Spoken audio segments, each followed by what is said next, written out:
I got a lot of comments, which surprised me, requesting to see the painting process of my Turnip28 inspired Kroot Kill Team. And that really made me happy. But before I get into that, if you haven't seen that video and you want to check out how I converted these models, that is in the description below. And if I figure out how to work this out right here, maybe?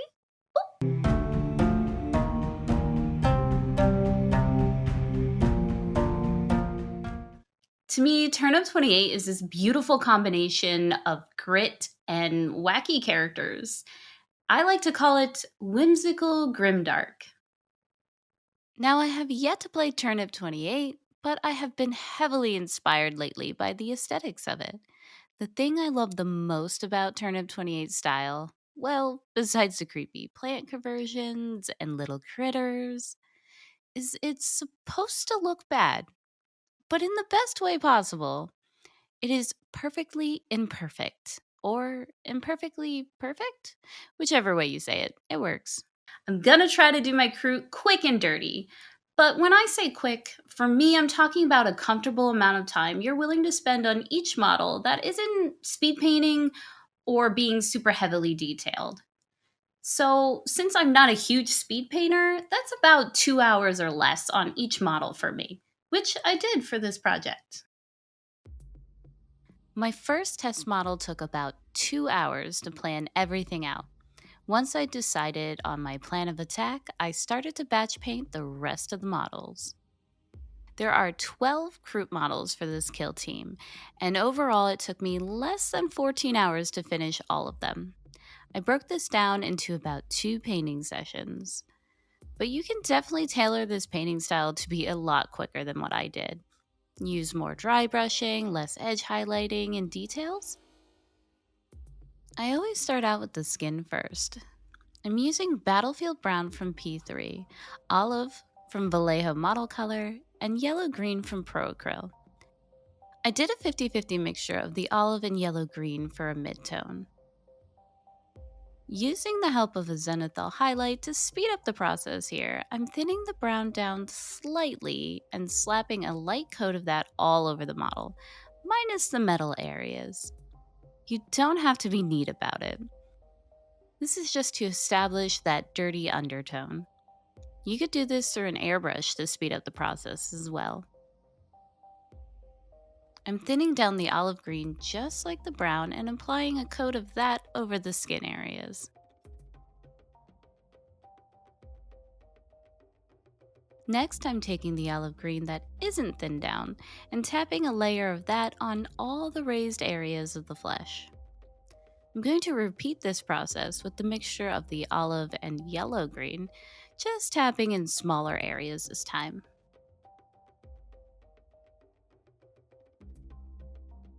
To finish up the skin for now, I'm doing some quick highlights of the yellow-green, mostly just stippling and dashing patterns.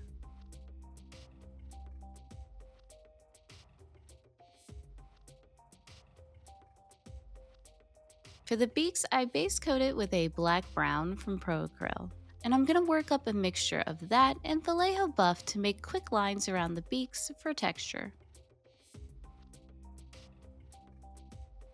I repeat this process with fewer and smaller lines using just the buff and then the olive flesh in a few spots to build up a highlight. I also dotted all the eyes with olive flesh for now. Turnip28 reminds me of the Zorn palette, so I'm going to gravitate towards similar colors. To work up the cloaks and leather areas, I'm starting out with a base coat of Vallejo Hall Red. You might notice I'm going to be jumping around on different models as I work through painting all of them. Most of my painting will be a combination of dots, blops, and slashes to create those gritty textures. Similar to the skin, I've added burnt sienna to the raised areas and then highlight it with burnt red, using some quick slashes and edge highlighting. Some spots I'll go over twice. For the tendrils, I wet blended burnt sienna on the underside with the yellow ochre on top. I also decided to dot those skin growth areas with these colors as well.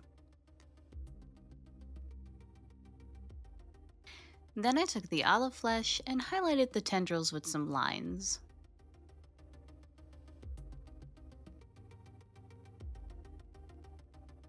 For the mushrooms, I dotted the tops with the burnt red and then dotted over top of that with the olive flesh. For all the other leather and bone areas, I started off with the Acryl light umber and mixed in some of that olive flesh to edge highlight and dot on some bright points.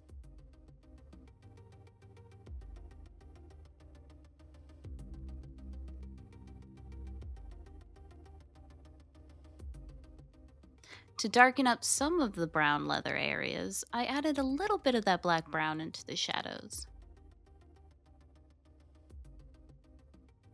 For the spiky hair, I wet blended the battlefield brown at the root with olive flesh at the tip, wet blending in the middle.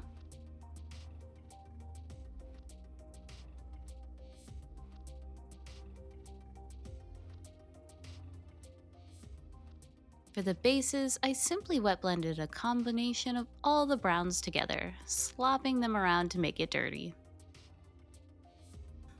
I'm working with a frayed beat up brush and dabbing some of that yellow ochre randomly on top as well.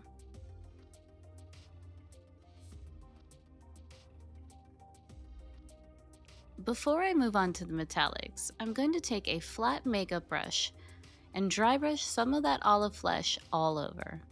On the base, edges of the leather, the robes to look worn. I'm only trying to avoid the skin here. For the metallics, I'm using Gunmetal Gray and Silver, both from Vallejo Model Color. A base coat of the gunmetal all over all the metal bits. And then I go back with the silver and do a few highlights here and there. Most of the metal is going to get covered in grime, so I don't need to be perfect. You could just dry brush the silver on as well. For the grime, I'm using Citadel's Typhus Corrosion. Make sure that you do not use a good brush with this stuff. It has texture and will likely ruin your sables. I'm dabbing this over the metal areas that I've textured and then some. I really want this to feel dirty, so I've applied it to the cloaks as well.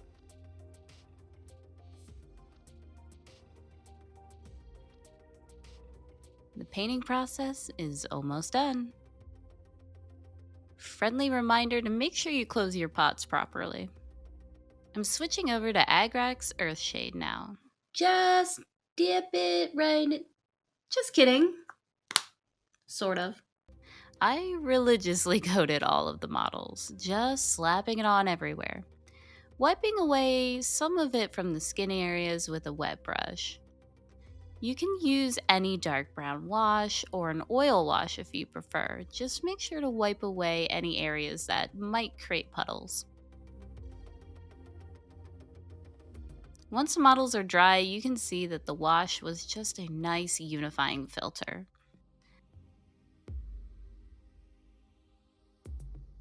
I went back and dry brushed that olive flesh over a lot of the edges, mostly hitting the leather and plucking out some of the highlights on the base. From here, it was time to add the final details. First was to drop some Podge dimensional magic into all those gross holes to make them slimy. Disgusting. I like it. Would this really be Turnip28 without Tuffs?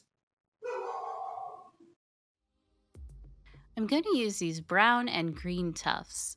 Now these were given to me by a friend, but I do believe they're gamer grass Tuffs. I cut up a few of them to attach around the neck areas as well. I'm also using ivory and dark brown moss that you can just get at craft stores, and adding bits of that on the base and model. Time for that sweet finish line of painting the black rim. Well, I thought I was done, but it was at this point I forgot to paint all the eyes. I dotted them, but I wanted to give them a pop of color. My original idea was to use a fluorescent blue, but I changed my mind at the last second and went with a glaze of dark magenta.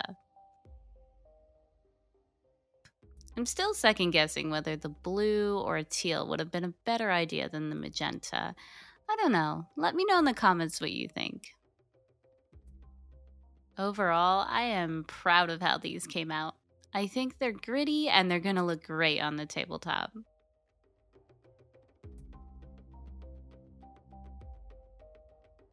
Looking back, there are a few things I would have done differently.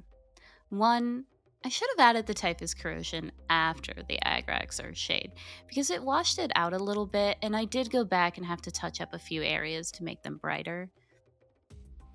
Secondly, I would have simplified the skin process. I think the wash did such a great job of blending everything together.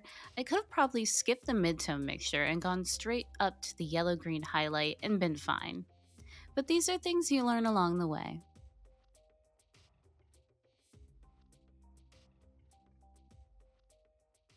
As always, I love your face. Be excellent to yourself and others. Please like and subscribe. And happy painting!